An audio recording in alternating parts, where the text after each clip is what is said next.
Today is really an exciting day for us at Farm Progress because we just today got registered a new active ingredient called solatenol, which is going into 4 different fungicides. So all 4 fungicides were stamped today.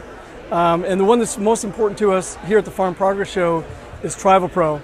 And TrivalPro is, it's called TrivalPro for good reasons.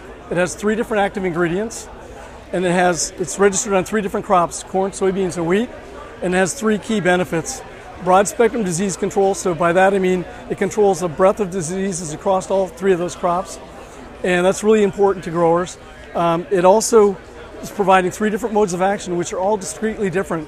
So that's important because what that means is for a fungus to become resistant, it has to actually undergo 3 completely different mutations in order to become resistant, because they're all different. And that's a resistance mechanism benefit for growers.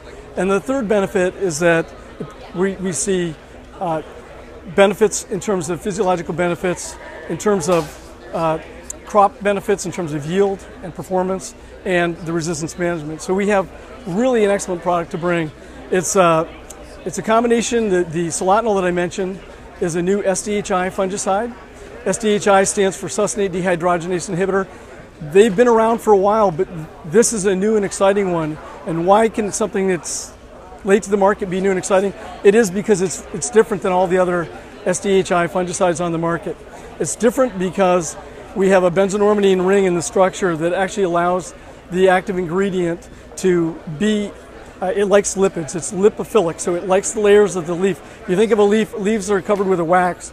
Well, this active ingredient has the affinity for that wax layer, and it gets in that wax layer, and that's important because that's where the fungus is. And it gets in there and it actually disrupts the respiration of the fungus, and it kills the fungus. So the benefit that we get above and beyond disease control is that we see benefits in terms of the physiology of the plant. Plants stay greener longer, allowing to use the sun's energy to put it into the bulking up the crop. But in addition to that, we see benefits to the stock quality. So often if you look at untreated versus TrivalPro treated stocks, the girth of the stock is much bigger. It's bigger with the treated than the untreated.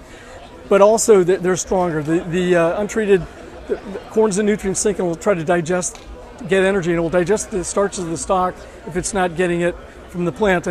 And what we see with TrivalPro treated plants is there's less lodging. And that's important because that means there's less corn returned to the field, which is volunteer corn, which will reduce the yield of your crop to follow, number 1. Number 2 is that compromising stalk integrity actually compromises your ability to harvest. So you improve harvest efficiency by having the stalks stand up straight, being able to go through. You don't have to back up because the stalks are falling over. And in addition to that, we've seen that growers are able to leave the crop out there longer to dry it down naturally in the field instead of pay money to dry it down in order to take it to the bin.